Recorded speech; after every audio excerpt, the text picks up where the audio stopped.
ഹബീബി ട്രാൻസ്പോർട്ടേഷന്റെ അടുത്തൊരു വീഡിയോയിലേക്ക് എല്ലാവർക്കും സ്വാഗതം. അങ്ങനെ വണ്ടിയും വണ്ടിയുടെ കളറും കാര്യങ്ങളൊക്കെ നോക്കി ഓഫീസിൽ ചെന്നപ്പോഴത്തേക്കും ഓഫീസ് ടൈം ഓൾമോസ്റ്റ് കഴിഞ്ഞിരുന്നു. അങ്ങനെ നോക്കി വെച്ചിരുന്ന വണ്ടിയുടെ ഡീറ്റെയിൽസുമായി രാവിലെ തന്നെ ഓഫീസിലെത്തി അതിന്റെ താക്കോലും വാങ്ങി ടെസ്റ്റ് ഡ്രൈവ് ചെയ്ത് നോക്കാമെന്ന് വിചാരിച്ചു. ഓൾമോസ്റ്റ് എല്ലാ കളറും അവൈലബിൾ ആയിരുന്നുകൊണ്ട് തന്നെ ഏത് കളർ സെലക്ട് ചെയ്യുമെന്ന് നല്ലൊരു കൺഫ്യൂഷനിലായിരുന്നു. അങ്ങനെ രണ്ടും കൽപ്പിച്ച് നമ്മൾ ഈ നീല അങ്ങ് സെലക്ട് ചെയ്തു.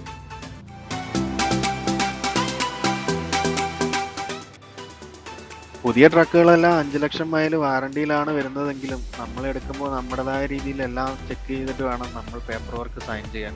നമ്മൾ ചെക്ക് ചെയ്യുന്ന വഴി എന്തെങ്കിലും ഡിഫക്റ്റ് നമ്മൾ കണ്ടുപിടിക്കുകയാണെങ്കിൽ അത് അവർ ക്ലിയർ ചെയ്തിട്ടായിരിക്കും വണ്ടി നമുക്ക് സെയിലാക്കുന്നത്.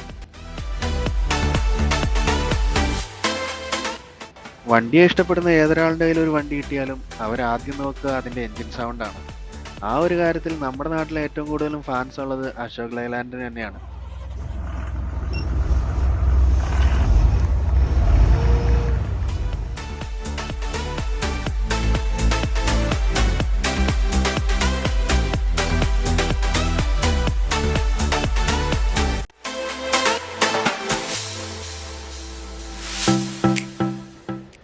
അങ്ങനെ അകത്തുള്ള ഇൻസ്പെക്ഷൻസ് ഒക്കെ കഴിഞ്ഞ് വണ്ടി ഒന്ന് ടെസ്റ്റ് ഡ്രൈവ് ചെയ്ത് നോക്കാമെന്ന് വിചാരിച്ചു.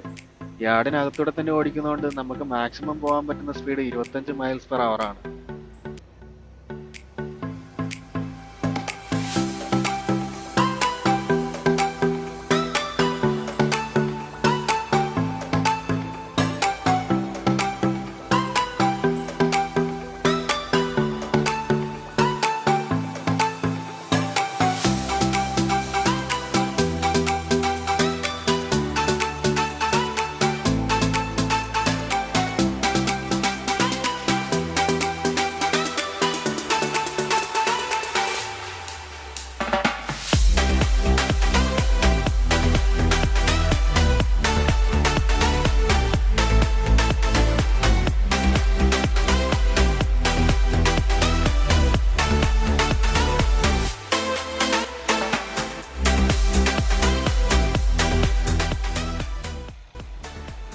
വണ്ടിയുടെ ഏറ്റവും മെയിനായിട്ട് നോക്കേണ്ട ഒരു കാര്യമാണ് ഈ ഹുഡിൻ്റെ അവിടുത്തെ എൻജിൻ പാർട്സുകളും വണ്ടിയുടെ ലീഫ്, ബ്രേക്ക് ചേമ്പേഴ്സ്, വണ്ടിയുടെ fan belt, alternator, diesel filter കാര്യങ്ങളൊക്കെ.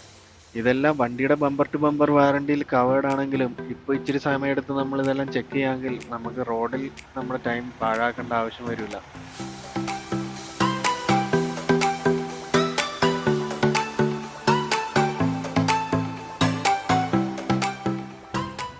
അങ്ങനെ നമ്മുടേതായ ഇൻസ്പെക്ഷനൊക്കെ കഴിഞ്ഞ് വണ്ടി ഒന്ന് കഴുകാമെന്ന് വിചാരിച്ചു.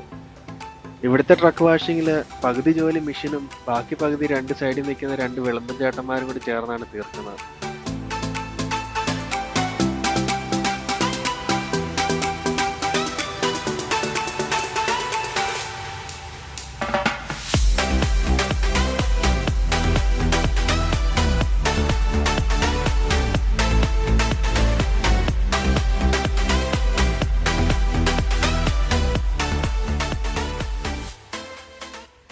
ഓട്ടോമാറ്റിക് മെഷീൻ്റെ ബ്രഷുകൾ എത്താത്ത ഏരിയയിലൊക്കെ നമ്മൾ മാനുവലി ബ്രഷ് ചെയ്താണ് ക്ലീൻ ആക്കി എടുക്കുന്നത്.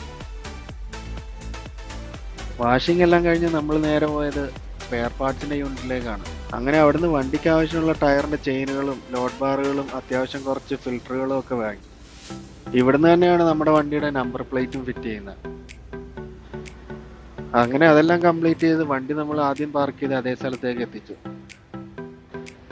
ഇപ്പൊ നമ്മൾ ഒട്ടിച്ചുകൊണ്ടിരിക്കുന്നത് ഇഫ്ത എന്ന് പറഞ്ഞൊരു സ്റ്റിക്കറാണ്. ഇത് എല്ലാ വർഷവും റിന്യൂ ചെയ്യേണ്ടതാണ്. ഇത് ട്രക്കിലില്ലെങ്കിൽ നമുക്ക് ടിക്കറ്റ് കിട്ടാനുള്ള ചാൻസ് ഉണ്ട്. ഇത് ഇന്റർനാഷണൽ ഫ്യൂൽ ടാക്സ് എഗ്രിമെന്റ് എന്നാണ് ഇതിന്റെ ഫുൾ ഫോം. അങ്ങനെ വണ്ടിയുടെ അലങ്കാരപ്പണികളിൽ നിന്ന് തന്നെ തുടങ്ങാമെന്ന് വിചാരിച്ചു. അങ്ങനെ ജീപ്പ് ട്രക്ക് കിടക്കുന്നതിന്റെ അടുത്തോട്ട് തന്നെ നമ്മൾ കൊണ്ടുവന്നു. നാട്ടിൽ നിന്ന് കൊണ്ടുവന്ന കരിമ്പടവും വീട്ടിൽ നിന്ന് വണ്ടി കയറ്റി വെച്ച സാധനങ്ങളെല്ലാം ഇറക്കാമെന്ന് വിചാരിച്ചു. രാത്രിത്തേക്ക് സ്നോ പറഞ്ഞിട്ടുണ്ടായതുകൊണ്ട് തന്നെ നമ്മൾ നേരത്തെ വണ്ടിയെല്ലാം സെറ്റ് ചെയ്ത് ലോഡ് എടുക്കുന്ന രീതിയിൽ ക്ലിയർ ആക്കി ഇടാമെന്ന് വിചാരിച്ചു. വണ്ടിയിലിടാനുള്ള കരിമ്പടത്തിന്റെ കാര്യം പറഞ്ഞപ്പോഴാണ് ഇത് നാട്ടിൽ നിന്ന് ഇവിടെ എത്താൻ വേണ്ടി നമ്മളെ സഹായിച്ച 2 പേരാണ്. ഒന്ന് സിനിച്ചേട്ടനും ഒന്ന് മെവിൻ ചേട്ടനും. ഇവിടുന്ന് പോയ മെവിൻ ചേട്ടൻ്റെ കയ്യിൽ സിനിച്ചേട്ടനാണ് ഇത് കടയിൽ നിന്ന് മേടിച്ച് കൊണ്ടു കൊടുത്തത്. പെട്ടിയിലെ സ്ഥലമൊന്നും നോക്കാതെ ഇവിടെ വരെ കൊണ്ടുവന്ന മെവിൻ ചേട്ടനെയും ഓർക്കാതിരിക്കാൻ പറ്റില്ല. അങ്ങനെ വണ്ടിയിലേക്കുള്ള എല്ലാ സാധനങ്ങളും കയറ്റി സെറ്റാക്കി. ഇനി നമ്മൾ ലോഡ് വേണ്ടിയാണ് വെയിറ്റ് ചെയ്യുന്നത്. അപ്പോൾ ലോഡുമായിട്ട് അടുത്ത വീഡിയോയിൽ കാണാം. അതുവരേക്കും ബൈ.